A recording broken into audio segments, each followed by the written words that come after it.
I asked Instagram to ask me any questions that they had about the football industry, going pro or even just myself, and here are some of the best ones. Hi Alan, how can I be a part of the agency? If you're enjoying elite football, there's two ways. One is our player representation service, and the other one is to come to an event, right? First step really is just to speak to one of my support agents. So if you go on the website, click on free consult, it's free, you can have a chat with them and they can guide you to see what's best for you and if we can even help you out. Are you planning on entering the English leagues or currently just focusing on the Spanish ones? So this is an interesting one. I definitely really do want to get into the Premier League. It obviously is a dream of mine, and I think it is. I probably do watch the Premier League a lot more than I do the Spanish league. Maybe not now because of work, but on my spare time. So I do definitely want to get into the Premier League. With agencies, it's one of those things where we already have the largest roster of clubs we work with over any other agency in Australia, and maintaining those club relationships and making sure that they keep getting improved on is more of a priority for me, because at the end of the day, for the players, it's going to be better.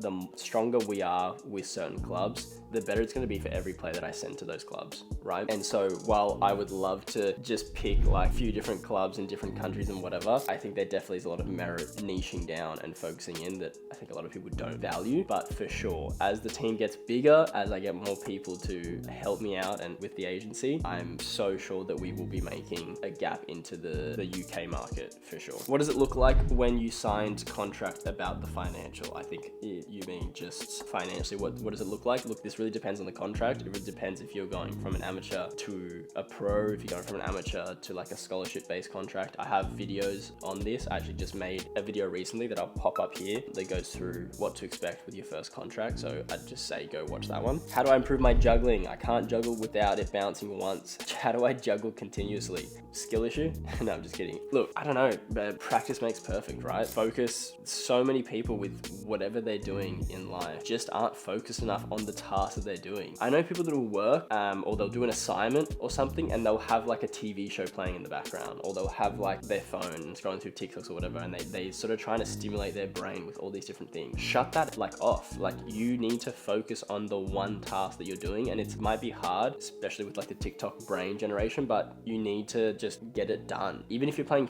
FIFA, like you playing FIFA and listening to a podcast or watching something on the side, like you're actually taking away from what you're focusing on, and you're going to play a little bit worse than what you need to. So same thing with juggling, like focus on actually doing one. Okay, now let's do two, now three, now four. Like actually focus on getting better, not just kicking the ball up and not thinking about where your foot's actually going. Like where does my foot need to land? Like go it down to like the basics. Like I am not a coach, I am just an agent, but it's just the simple, most common sense stuff that people I think always forget. Collab with UAE clubs as well. We actually have work with Sharjah and Emirates FC. The thing with UAE clubs, people want to go to Dubai, they want to go to these, let's say, Arab countries because they're expecting the pay to be a lot higher and they think that it's going to be a lot easier level wise. Is the level easier than Europe? Yes, 1000%. Their first division is way easier to get in, but they have other rules where they can only field like 3 international players in their first squad. So it's complicated, man, to get an amateur player to a UAE club and build them that funnel, that pathway to get to the top, because it's like you're fighting for one of 3 spots, not one of 24 spots of a team. So UAE is one of those places where we definitely have the contacts there. There's definitely going to be, we'll definitely do something in the future a lot bigger than what we're doing now. But right now, it just doesn't benefit amateur players. Players think it does, but it just doesn't. It's actually harder for people that don't have, you know, a UAE passport, for example. Can you represent 11-year-old players with a European passport? So it's yes. Technically, I wouldn't though. It's just too long of a wait for me. Too many things can happen with players. Like my cutoff is 13, so we work with players from 13 to 23, and players that are younger, it's just complicated to work with them, not only for me, but for the clubs as well. And too many things can go wrong, too many risks. Like even 13-year-olds, it's tough. So I usually turn it down because it's too long of a wait for me to know if the player is going to get paid or if he's going to do something in the future, and it's usually not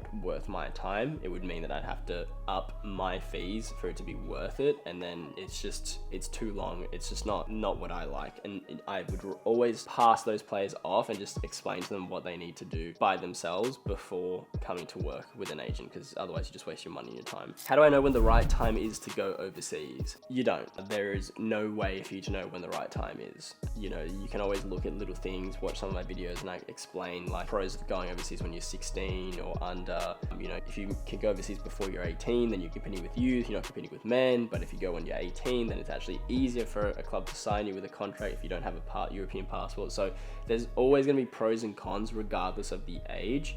I think what I would just say is just go as soon as possible. Sometimes I do recommend when people talk to me over the phone, if, you know, maybe for example, it's someone that's struggling financially and they'll say, hey, like I could probably only afford one trip overseas, you know, a few months and that's it, like one club, like what can you do? They're 16 or 15 or something and I'm talking to their parents, I'll just straight up say to them, like, just like come back to me when you're 18, because if you can only do one trip, like I'm gonna recommend go as low as possible. Like let's just put you into the door somewhere. Hopefully it's a club that can just cover your bare minimum expenses if they like you, and you can just get your start there, right? So that's what I'd recommend. Like it really depends on your situation, but really if there's no red flags anywhere where you're just like you can go whenever, go as soon as possible. Like the younger you are is going to be the better. That's just like the obvious one, right? If a player successfully signs a contract from your agency, will he be given a permanent visa? Yeah, it depends. It depends the contract depends what has been offered. It depends what team you're playing for. A lot of times clubs do help with visa or school things to just be able to register the player. Depends the age as well, all that sort of stuff. So there's a lot of factors go into it, but yeah, there's no issue on that sort of stuff, especially if it's a pro contract. Like if you're going to like a 3rd or 4th division, they are more than happy to, you know, even if they're paying you any wage, even if it's low, they're still more than happy to organize those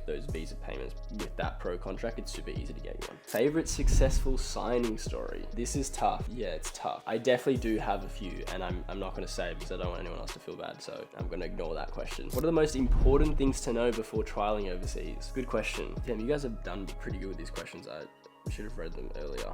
Most important thing. Look, I think just know that you're never going to be ready. You're never going to be able to be fully prepared either. It doesn't matter what anyone says to you. Like I could tell you every single piece of information that you need to know, and then to protect you, like with your mental health, to protect you with like the focus or whatever. But as soon as you get there, like that's when you actually like, okay, shit hits the fan and it's real, and you now have to do everything that we spoke about. So you're never going to be prepared before going overseas. There's no two ways about it. You just have to hit it face on. And I think I would just focus on control the controllables. You can only focus on how good you perform on the pitch. Avoid, you know, any negative chat from other people. Like there's going to be other begrudged players in every club. There always is. Get away from the noise of people complaining about stuff that doesn't matter. Focus on just the football and then what you can control. Like what extra stuff can you do after the football? Can you go and brown nose a coach? Can you get a bit of charisma, you know, affection with other people internally in the club? Because those are the people that are also going to then fight for you to stay, and you just be more aware to them, right, when making selection. Are you really 4'11" or 5'1"? I'm definitely 6 foot, so happy to clear that up. You see, look, Orlando's one of the players that I've actually helped sign to a club. Fully did all the work for free. Everything was fantastic. Like he couldn't have had a better experience with me. And yet still, these players, you know, they'll disrespect you like that. Just because, you know, when I stand next to him, like he looks like a giant, obviously, because he is a giant. It's just unbelievable the way players just disrespect you, like don't care everything you do for them. It's just not on, you know? How can a small goalkeeper be given a chance and not be overlooked? Look, that's a tough one. That actually really is a tough one, because that's probably one of the biggest positions where you kind of need to be taller. Look, I think nothing's impossible. If you are small and you want to be a goalkeeper, like just be better than the other goalkeepers. Be faster. Like work to whatever strengths you have that they don't, and you know that should do enough to get you going. Do you provide accommodation for players even if they sign contracts with pro clubs? Yes, they stay with the clubs. The clubs do that. They stay with the club residency. I don't organize any accommodation for players because we say send players directly to clubs. So when that does happen, they're staying with the clubs. It's all sort of with them. Who's your favorite keeper you've played with? Definitely you, mate. Or I also will add to that Yusuf Butt, who we're currently helping out. He's currently representing Pakistan. I'll put you two together. And then I'll do one more. When's Orlando getting his Prem contract? Look, after that 4'11" comment he made earlier, never. I'm just ripping his contract up straight away. That's all the questions for today, guys. If you are wanting to ask me a question, go follow the link down below to my Instagram. Follow me there. Always happy to answer anyone's questions. Or if you did want to have a proper chat with an agent, one of my support agents, link down below. Go to the Elite Football website or book a time for free consultation, and one of my agents will be more than happy to just run through all your questions one-on-one, completely free. Don't forget to subscribe. It's free and you can always change your mind.